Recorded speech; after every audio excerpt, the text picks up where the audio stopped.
Olá, muito bom dia. Sejam todos muito bem-vindos a mais uma videoconferência do projeto Mediação e Linguagem. Gostaria de agradecer ao público que está nos acompanhando hoje, né? Nós temos nas salas de videoconferência das diretorias de ensino os professores coordenadores dos núcleos pedagógicos, professores de língua portuguesa do ensino médio, professores de língua portuguesa do ensino fundamental anos finais, os professores da sala de leitura, né? Também temos um público nos acompanhando por streaming e também pelo portal Escrevendo o Futuro, né, o portal da Olimpíada de Língua Portuguesa, nossa parceira hoje nesse evento, né? Então gostaria de agradecer imensamente ao pessoal do SEMPEC, né, e também do Itaú Social, que possibilitou essa parceria. Nos acompanhando aqui no estúdio, nós temos a Maria Aparecida Laginestra, representando o SEMPEC, e a Diane Mello, que representa o Itaú Social. Também agradecer a Isabela, a Ludmila, pelo apoio que estão nos dando hoje, né? A nossa videoconferência hoje tem uma convidada muito especial, que eu sei que é muito querida pela rede, eu tenho certeza que o dia de hoje vai ser muito especial por conta disso, né? Eu gostaria de agradecer imensamente e já vou passar a palavra para que ela possa fazer as suas considerações iniciais. Seja muito bem-vinda, Conceição Evaristo. Muito obrigada. Eu que agradeço a oportunidade, é uma satisfação muito grande estar trabalhando na Olimpíada da Língua Portuguesa e uma satisfação maior ainda o fato de estar falando com educadoras e educadores, porque é um momento, inclusive, de celebração da minha vida profissional como professora. Então, eu que agradeço. Muito obrigada. Nós ficamos muito gratos, né, com a presença da Conceição aqui. Para nós é um evento, né? Nós temos um carinho muito grande por ela, por todo o trabalho, por toda a obra, por tudo que ela representa. A Conceição, ela já... Bom, ela nasceu em 1946, a gente não vai falar muito de idade, né? Mas ela nasceu em Minas, depois ela se mudou para o Rio de Janeiro, ela vai conversar um pouquinho depois com a gente sobre isso, para poder trabalhar como professora, né? Já tem vários livros publicados, a gente também vai conversar um pouquinho sobre essas publicações, sobre esses livros todos, né? Então, para a gente começar a nossa conversa, a Conceição tem formação, ou seja, ela é professora, ela tem mestrado, tem doutorado, tudo ligado à área da literatura, ou seja, da escrita, da produção de textos. Então, para começar a nossa conversa, a primeira pergunta que eu vou fazer já para a Conceição é um pouco sobre isso. Nós lemos uma entrevista e alguns depoimentos seus que falam dessa questão do começo como escritora, né?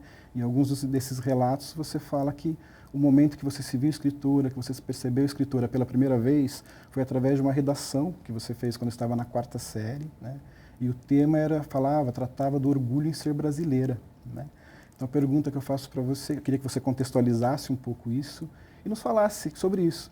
Como era como era ter orgulho de ser brasileira lá, quando você estava na 4ª série, e como é ter orgulho de ser brasileira hoje, né? Como é isso para você? Bom, quando eu tenho dito também que o meu primeiro contato com a literatura é através da palavra. Gosto muito de afirmar que eu não nasci rodeada de livros, eu nasci rodeada de palavras. O meu contato com o texto escrito, ele vai se dar fundamentalmente na escola que eu passo a ter um contato maior com o texto escrito, apesar de em casa a gente sempre manusear livros, revistas. A minha mãe é uma mulher que não terminou nem a 2ª série, mas tinha um encantamento também muito grande pela palavra escrita. E eu tive a sorte de fazer o primário, naquela época a gente ainda falava, né, de primário, numa escola muito boa em Belo Horizonte, Grupo Escolar Barão do Rio Branco, e tive uma base de ensino, de linguagem, de leitura e de escrita muito boa, no momento em que se incentivava muito a escrita. E como eu já gostava de escrever, na 4ª série primária, a redação final, nas provas finais, tinha o seguinte título: Por que me orgulho de ser brasileira? E eu caprichei no texto. Hoje, pensando, eu não tenho esse texto, tenho até o prêmio que eu ganhei na época, mas era um texto bastante ufanista, e hoje, pensando naquele texto, eu acho que ele tinha algo da canção de exílio, porque eu me rejubilava de ser brasileira pelos rios caudalosos, pelos pássaros, e aí foi. Mas foi considerado um texto bem interessante. E naquela época, claro, eu menina de 10 para 11 anos, terminando o primário, a escola, naquele momento, acho que a própria filosofia da educação era atravessada por um sentimento de ufanismo muito grande. E hoje, eu tinha 10 anos na época, hoje, 62 anos depois, eu continuo com orgulho de ser brasileira. Eu acho que, como pessoa, como educadora, como escritora, eu tenho afirmado a minha nacionalidade com bastante orgulho. E ainda afirmo mais, eu afirmo uma nacionalidade hifenizada. Eu me afirmo como afro-brasileira, justamente para relembrar uma ancestralidade africana, para relembrar povos africanos que vieram como escravizados e que marcaram a nacionalidade, né? Marcaram a nacionalidade brasileira. Então, eu continuo orgulhando de ser brasileira, porque eu posso dizer que eu nunca fiz nada para envergonhar esse país. Pelo contrário. Então, eu acho que todos nós que temos a certeza absoluta de estar construindo, de buscar construir esse país de forma mais digna possível, eu acho que todos nós temos esse direito e esse orgulho de nos afirmar como brasileiros.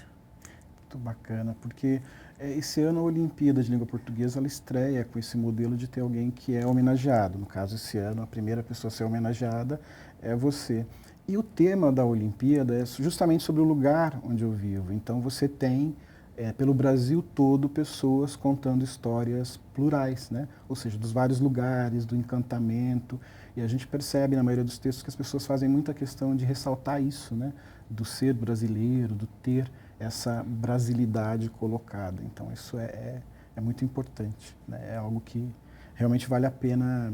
E a questão da produção escrita, quer dizer, o valor que a gente precisa dar para as produções, né? Nós estamos hoje sendo vistos por professores de língua portuguesa, mas professores das salas de leitura, que trabalham muito com essa questão da transposição de textos para outras mídias, né? Então, isso é uma questão muito importante. Queria perguntar para você também sobre a questão dos romances aqui no Brasil, né? Nós temos hoje colocado que o primeiro romance que foi publicado, escrito por uma mulher, foi Úrsula, né? Em 1859, por Maria Firmina dos Reis, né? Mulher negra e também professora. E só um pouquinho antes, 1843, 16 anos antes, o primeiro romance brasileiro, que seria O Filho do Pescador, do Antônio Gonçalves Teixeira, que a mãe dele também era negra. Mas a gente percebe que esses escritos, esses escritores, eles geralmente não são muito tratados nos currículos, eles não aparecem, né? Então, uma presença, uma certa invisibilidade. Só mais recentemente é que eles têm aparecido, que eles estão sendo discutidos aqui. Como é que é para você isso? Como é que você enxerga esse processo de invisibilidade? Porque me lembro também que em alguns depoimentos seus você fala da importância da Carolina Maria de Jesus, do quarto de despejo, um determinado momento de ter alguém que de alguma forma levasse uma voz, que mostrasse um protagonismo nisso. Como é para você, escritora hoje reconhecida, tendo sua obra reconhecida hoje, porque a gente tem escritores que estão sendo reconhecidos, mas que no período estavam e foram invisíveis, né? Que foram tornados invisíveis. Como é isso para você? Primeiro, eu acho que é uma luta de afirmação, e uma luta de afirmação que começa, não há como negar, que começa como uma das ações do próprio movimento negro. O movimento social negro, ele tem uma importância muito grande na medida que ele nos orienta na reivindicação desses espaços. Não é preciso necessariamente que a pessoa faça parte do movimento negro, que a pessoa tenha uma militância no movimento negro, mas os ecos, os discursos afirmativos, essa identidade afirmativa que o movimento negro pedagogicamente transmite, isso contamina e contaminou vários escritores e várias escritoras. Eu acho que, inclusive, aqui em São Paulo, como a gente tem um núcleo muito importante de autoria negra, que é o Quilomboas de Literatura. E meu primeiro trabalho, inclusive, em 1990, ele aparece justamente em Cadernos Negros. Agora, essa invisibilidade dessa autoria negra na literatura brasileira, ela apenas é sintomática do lugar em que o negro é colocado na sociedade brasileira. Se você entra, por exemplo, numa grande empresa, você vai encontrar poucos negros no papel, por exemplo, de uma alta gerência. Se você olha, por exemplo, para a Marinha, para o Exército, você vai encontrar poucos generais negros, pouquíssimo. Se você olha, por exemplo, juízes, você conta também no dedo poucos juízes negros. Se você pesquisa reitores negros, homens e mulheres, você vai encontrar poucos. Então, há determinados espaços na sociedade brasileira que, na prática, são espaços interditados aos negros. E se tratando de literatura, eu acho que a história da literatura brasileira, nós temos como grande exemplo Machado de Assis. E o que aconteceu com Machado de Assis? Machado de Assis, com o correr do tempo, a própria crítica literária, as biografias de Machado de Assis, a apresentação de Machado de Assis, de certa forma, invisibiliza essa origem negra de Machado de Assis. Então, a história da literatura brasileira, outro dia eu estava falando isso na Biblioteca Mário de Andrade, a história da literatura brasileira, quando ela for reescrita, nomes como de Maria Firmina dos Reis, Carolina Maria de Jesus, a grande escritora que agora a Biblioteca, inclusive o Mário de Andrade também fez uma homenagem daqui de São Paulo, a Ruth Guimarães, esses nomes vão aparecer com muito mais veemência. Nomes, por exemplo, Solano Trindade, ele não aparece na história da literatura brasileira como um poeta modernista e outros. Agora, na verdade, essa modificação ou esse entendimento da literatura brasileira e da história da literatura brasileira só se dá na medida também que essa autoria negra reivindica esse espaço. Nós temos dito muito, as portas não são abertas livremente, a gente tem que forçar essa porta, a gente tem que se colocar nesse lugar. Mas hoje também a gente tem outras formas e outras pessoas recepcionando. Eu acho que a própria recepção dos nossos textos também há uma demanda nova. Hoje há uma demanda do texto de autoria negra, do texto de autoria indígena. Há um espaço. Há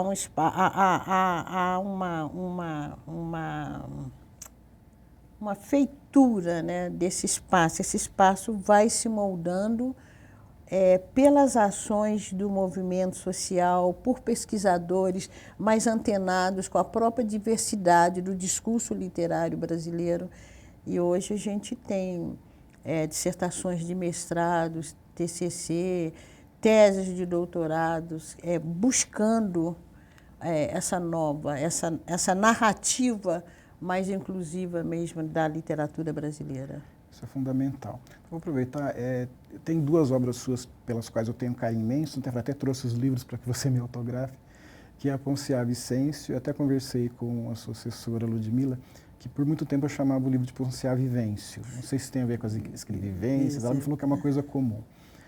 Ponciá Vicêncio e Becos da Memória, são 2 livros seus que eu tenho um carinho muito especial. E aí eu vou aproveitar para perguntar para você, porque às vezes a gente faz umas confabulações, começa a pensar algumas coisas, e às vezes o escritor fala, mas eu não pensei nisso, né? Então é a chance de perguntar para a escritora, eu acho que isso é uma coisa fundamental. Eu percebo que os seus personagens são muito bem construídos e todos eles têm uma questão de uma busca por uma identidade, de uma construção de uma identidade que é muito forte. E também, de alguma forma, uma busca pelo reconhecimento dessa identidade, pelo olhar do outro, né? E essa é uma percepção que a gente tem. Com base em tudo isso que você falou até agora, você sente que isso é necessário? É preciso construir essa identidade através da literatura? Como é que essa construção se dá? Eu acho que a literatura ela é um bom espaço de construção dessa identidade. Por quê? Porque a literatura, como é uma arte e ela fala pela emoção, é mais fácil desse discurso ser introjetado. Por exemplo, se você lê alguma coisa sobre a guerra, um tratado histórico sobre a Guerra do Paraguai, você pode ter, dado estatístico, quantos soldados morreram, quantos africanos escravizados, inclusive, foram mandados para a Guerra do Paraguai com a esperança de, quando retornassem, conseguirem a carta de alforria. Então, esses dados objetivos, um texto histórico lhe dá, e dá com competência. Mas é totalmente diferente você, como leitor, quando você pega, por exemplo, um romance sobre a Guerra do Paraguai. Então, a literatura, por lidar com as emoções, ela se torna, em determinados momentos, tão necessária como um texto histórico. Ou no caso, por exemplo, da ausência desse texto histórico, que é, no caso, por exemplo, dos africanos escravizados no Brasil, a história oficial deixou de narrar muitas coisas. Ou então narrou sob uma outra perspectiva. Nós lembramos, por exemplo, em 1988, quando estava se comemorando o centenário da abolição, foi que começou, pelos próprios historiadores, alguns, inclusive, historiadores, já ecoando o discurso do movimento social negro, começaram a pesquisar e a valorizar as lutas quilombolas. Até o centenário da assinatura da Lei Áurea, a figura central era a princesa Isabel. Então, na ausência, muitas vezes, desses textos históricos, a literatura ela entra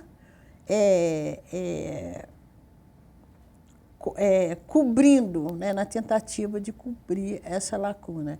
Então, o que não se tem sobre Zumbi de Palmares, em texto histórico, tem vários poemas. Tem um poema belíssimo de Solano Trindade, que ele começa o poema dizendo: eu não tenho inveja de Virgílio, porque o Zumbi também canta, é o nosso herói, canta a liberdade.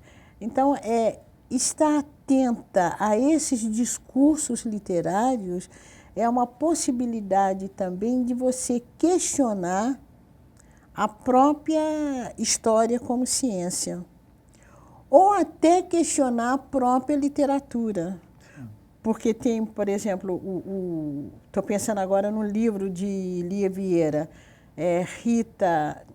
Chica da Silva, A Mulher que Inventou o Mar.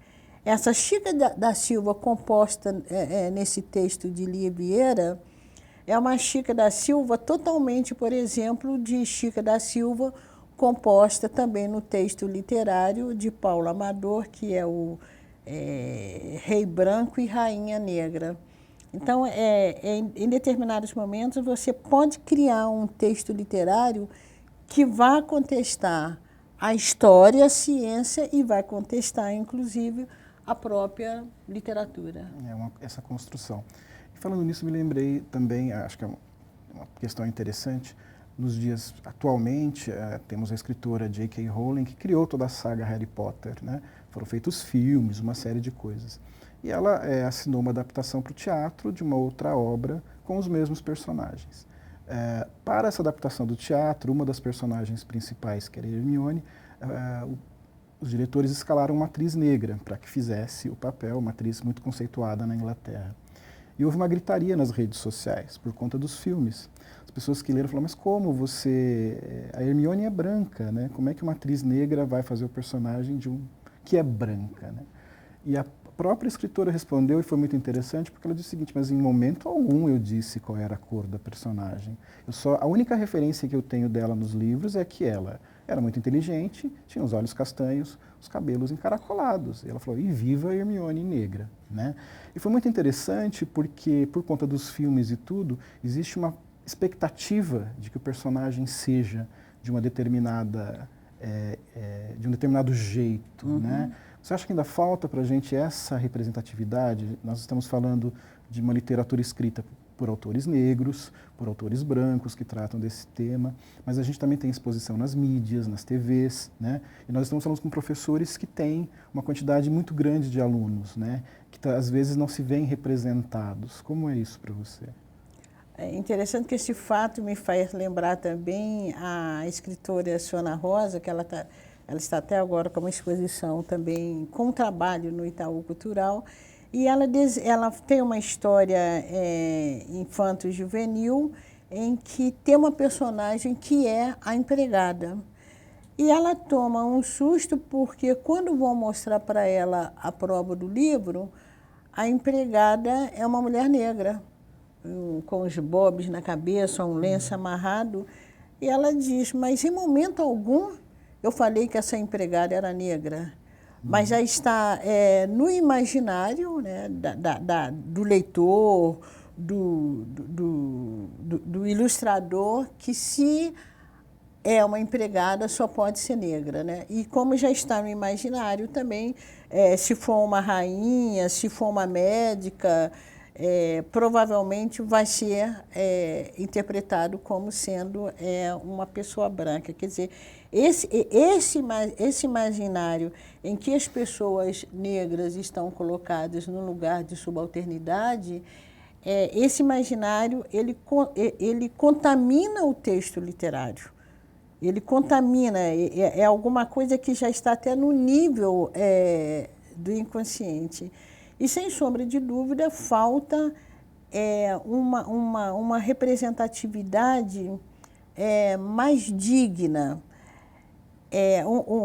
eu não diria nem mais digna, uma representatividade, né, desses personagens negros em situações comuns. Uma personagem negra, e isso a gente vê muito, inclusive, essa ausência também na mídia, né, na mídia televisiva. Até uns tempos atrás, essa personagem, ou esse ator ou atriz negros, eles eram muito encaixados ou em novelas de época, ou então em papéis subalternos, né? Seria a cozinheira, seria o motorista. E acho que a literatura ela pode estar criando também outros textos, colocando essas personagens negras em outras situações. Aliás, essa também tem sido a minha preocupação nos últimos tempos, de criar textos, né, de criar histórias, de criar enredos em que as personagens negras estejam, por exemplo, no lugar da felicidade, da conquista, sair, inclusive, romper com esse personagem que é sempre apresentado abaixo ou numa linha de pobreza intensa. Porque é interessante porque são como vasos comunicantes.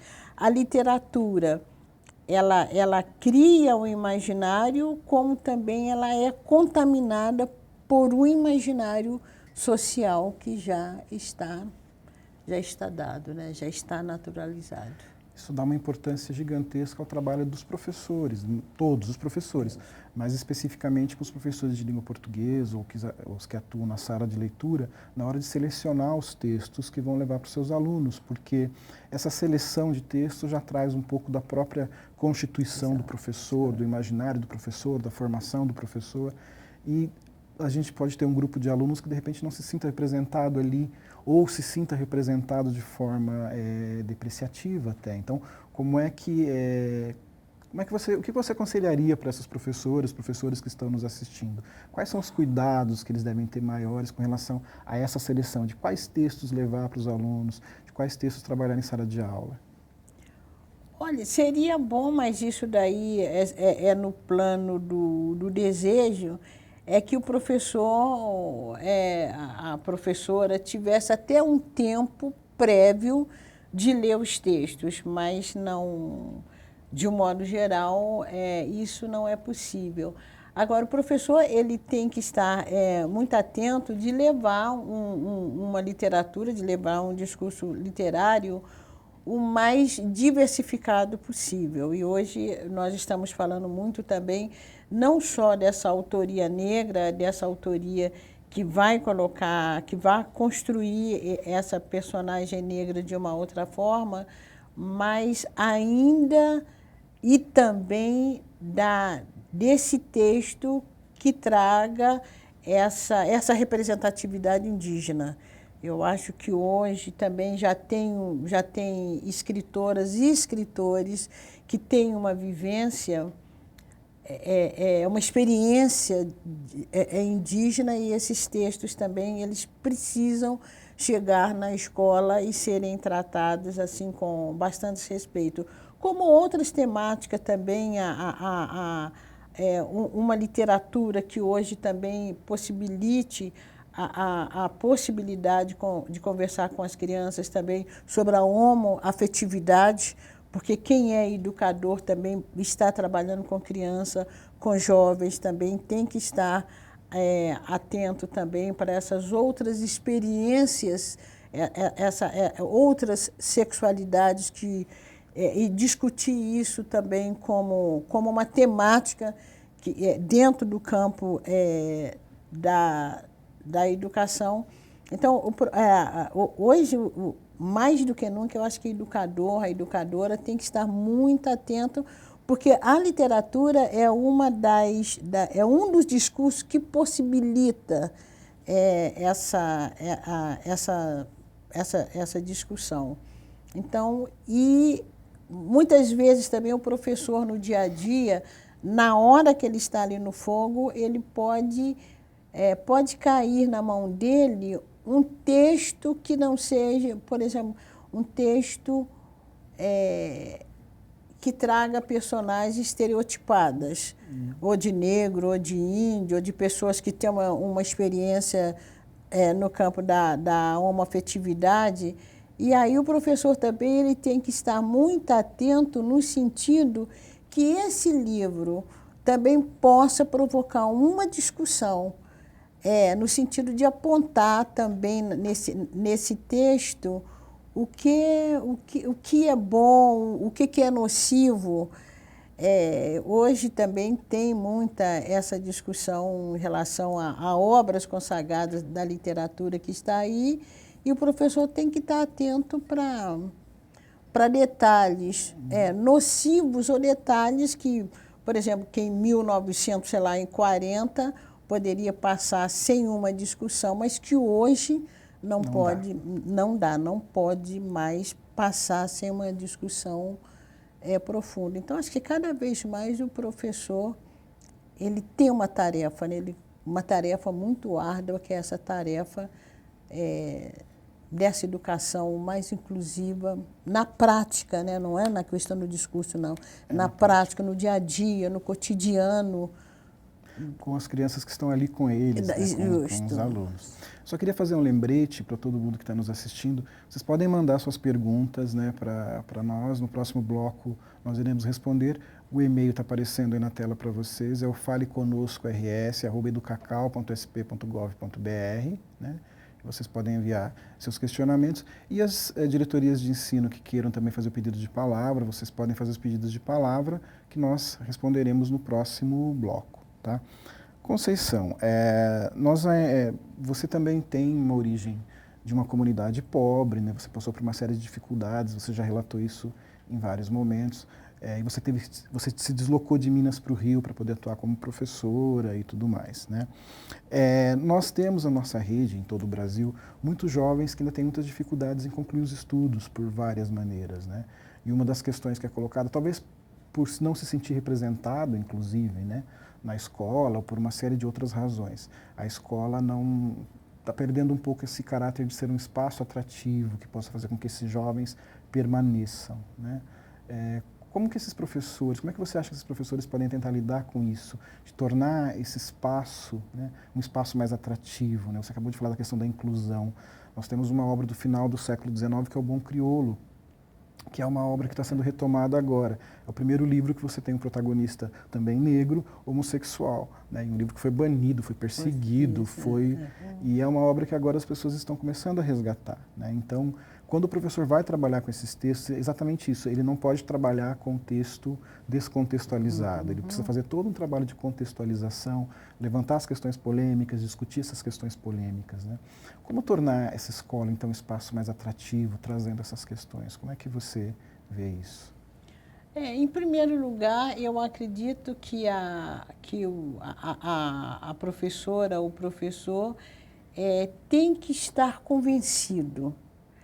Eu acho que é muito difícil no caso da educação, não só no caso da educação, você passar uma verdade que não é a sua. Não adianta a professora ou o professor chegar numa sala de aula e responder, por exemplo, a uma provocação de um aluno com outro, dizendo simplesmente, racismo é feio, ou então homofobia é feio. Acho que, em primeiro lugar, a gente tem que estar convencida que negros, índios, brancos, pretos, altos, magros, gordos, héteros, homos, em primeiro lugar, a gente tem que estar convencida que a vida, o espaço vital, é de pertença de todos. Certo. Eu acho que quando você está imbuído dessa convicção, quando você está imbuído dessa verdade, desse direito do outro e não de tolerância, porque a palavra tolerância também ela é um pouco complicada, eu te tolero, né? Mas quando eu estou imbuída da certeza do teu direito à vida, né? Do jeito que você é, a partir das suas escolhas, você constrói esse seu convencimento em prática. Em atuação. E acho que o exercício da educação é um exercício de atuação constante. E na questão da literatura, eu acho que o texto literário, por exemplo, você está falando o Bom Crioulo, de Adolfo Caminha, é um texto que hoje vale a pena ser discutido, vale a pena ser estudado, inclusive também estudado à luz de estereótipos. Sim. Né? Porque nós temos o Bom Crioulo com toda a potência, né? Ou com toda a sexualidade dele, como é que fala? Exposta. Então, até que ponto também temos de pensar também no próprio texto de Adolfo Caminha, estereótipos de negros como o corpo somente sexualizado. Então, eu acho que todas essas nuances o professor tem que estar muito atento. Aí, por isso que quando você fala, o livro ele tem que ser lido dentro de um contexto, né? Pensar, inclusive, quando foi escrito esse livro e pensar como ler esse texto hoje. Um dos estereótipos de negro, tanto do corpo negro masculino como do corpo negro feminino, é justamente essa sexualidade exagerada que é colocada nesse corpo. Então, esse livro ele dá uma bela discussão. Esse espaço de sexualização ainda é presente, até bem recentemente. Né? Então, é uma literatura que foi sendo construída como se o lugar da personagem devesse ser aqui. Isso. E agora a gente passa por um processo de rompimento. Os seus livros trazem muito essa identidade, que é uma identidade complexa, porque é uma identidade do humano. Né? Isso. É a identidade do humano. Então a pessoa não está relegada a um espaço. Ela tem um espaço, como você falou, de pertença. Né? E acho que na escola é esse espaço que o professor precisa enfatizar, então, para que os alunos, e o professor precisa então se preparar também para isso, compreender esse movimento, para que, senão ele pode correr no risco de reproduzir estereótipos. Isso, mas olha o que ele está dizendo aqui, olha o que está escrito aqui. E esse deslocamento é algo que a escola, porque a escola acaba recebendo tudo que há no entorno social, né? Então a gente tem um espaço que é um espaço que a gente diz fervilhante por conta disso. Então os preconceitos explodem ali, as brigas, as discussões. Então é um espaço difícil para o professor, inclusive, né, de poder lidar, porque ele também tem que lidar com as próprias questões pessoais, profissionais, né, e mais isso. Então é uma coisa muito interessante com relação a isso, né. E com relação a você, hoje, isso é uma coisa muito importante de se dizer, você, Conceição Evaristo, ocupa um espaço, né, muito merecido, mas é um espaço de lutas, né? Não foi uma conquista não fácil, como você falou, você começou a publicar em 1990, pelo Quilomboja, né? Depois você fez outras publicações. O próprio Becos da Memória foi um livro que demorou um tempo para ser publicado, né? Ele tem toda uma trajetória, não só das histórias que estão lá, mas também do próprio livro, né? O próprio livro tem uma história. Como é para você hoje, professora também de formação, escritora, ser reconhecida, né, pela Olimpíada de Língua Portuguesa, ter a obra publicada em outros países, percebendo toda a trajetória de outras escritoras também que vêm antes de você, escritoras que convivem com você. Como é isso, né? A identidade da escritora, a identidade, ela se confunde um pouco? Como é que você lida com isso? Eu tenho dito que toda a minha escrita, tanto a escrita literária como a escrita ensaística, é uma escrita profundamente marcada pela minha condição de mulher negra na sociedade brasileira. A minha experiência de mulher negra na sociedade brasileira, ela formata, ela fundamenta o meu discurso literário. Não tenho a menor dificuldade em dizer isso. Então, o meu texto é um texto que se pode dizer de uma experiência de um corpo de mulher negra, e essa experiência corporal, ela marca a minha subjetividade como pessoa. É lógico, isso a gente não faz, eu não consigo fazer essa dicotomia ou essa separação entre corpo e minha experiência subjetiva, né? A minha experiência subjetiva, ela nasce, né, a partir desse corpo. Então, ser reconhecida hoje, agora eu acabo de uma obra minha, o meu livro de poemas acaba de ser traduzido agora pelo francês pela editora Defame, que não tem muitas escritoras brasileiras publicadas nessa editora. Uma delas é a Clarice Lispector. Então, eu vivo, sem sombra de dúvida, eu estou vivendo um momento muito interessante na minha carreira como escritora. essa homenagem do Itaú Social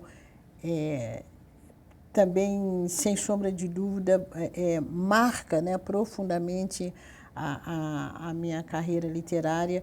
É um momento também de expansão dessa carreira, de divulgação de minha obra, mas eu não posso deixar de pontuar que o primeiro lugar de recepção da minha obra foi entre meus pares. Quem me coloca hoje nesse lugar é uma trajetória desse texto sendo recepcionado pelo movimento negro, sendo levado para as escolas pelos professores e professoras, sendo divulgado, professores e professoras, primeiro na escola fundamental, depois também nas universidades. Então, esse texto ele tem corrido bastante. Mas, ao mesmo tempo, para mim, é uma preocupação pelo seguinte, porque eu não quero ser exemplar. Eu tenho insistido muito nisso também. A exceção confirma a regra. Tem várias mulheres, várias escritoras negras brasileiras, vários escritores negros, alguns, muitos dos quais meus contemporâneos, outras uma geração mais nova, que está escrevendo, que está produzindo na área da literatura, na área da educação, na área da história.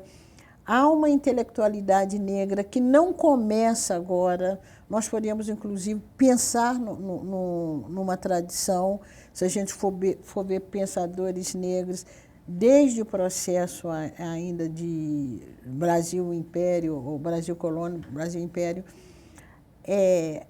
Mas hoje, pela própria força da mídia, uma escritora negra, ou algumas escritoras negras, e alguns também escritores negros, estão em evidência. Ou algumas pessoas negras em lugares pontuais estão em evidência. Então, é um momento que eu celebro, claro, eu estou muito feliz, mas as regras, não, as exceções, elas têm de ser celebradas, mas elas precisam também questionar as regras. Sim. Quais são os modos de relações raciais na sociedade brasileira em que um escritor, uma escritora negra, um juiz negro, uma filósofa negra desponta vez ou outra, e aí se tornam exemplares. Correm o risco até de exemplificar o discurso da meritocracia, sim, que é um discurso sumamente irritante, sumamente injusto. Esse discurso de falar, não, se você estudar, se você esforçar, você chega lá. A gente sabe que não é Primeiro que eu pergunto, lá onde? Exatamente. Pergunto lá onde. E segundo que algumas pessoas não têm nem que estudar, não têm nem que esforçar, e já nascem com seus lugares garantidos. Então, eu tenho uma alegria muito grande, sou muito grata à vida, sou muito grata às pessoas que compactuam comigo, sou muito grata aos espaços que me dão visibilidade, como agora ser escritora homenageada na Olimpíada da Língua Portuguesa, mas se existem exceções, alguma coisa está esquisita nas regras. Precisa mudar. Precisa mudar. Então, cada vez que me parabenizarem, que me celebrarem, perguntem por que outras não estão sendo celebradas, não estão sendo parabenizadas. Isso é fundamental. Isso me lembra uma fala do Harold Bloom, que é um crítico literário, quando ele fala de Machado de Assis, que ele diz que Machado de Assis era um milagre ter surgido. E muitas pessoas falam assim, mas espera aí, você dizer que ele é um milagre é você dizer que ele é uma grande exceção e você desconsidera outros escritores, né? Isso. Então é um cuidado que precisa ter. E o próprio, muitos outros críticos literários diziam: nossa, eu imaginava que Machado de Assis fosse branco ao ler a escrita dele, né? Então isso é uma coisa que a gente vai retomar daqui a pouquinho. Pessoal, a gente vai fazer então um pequeno intervalo, 10 minutinhos. Daqui a pouco nós retornamos então com as perguntas que vocês nos enviaram por e-mail e também aos pedidos de palavra das diretorias que quiserem conversar conosco ao vivo. A gente volta já.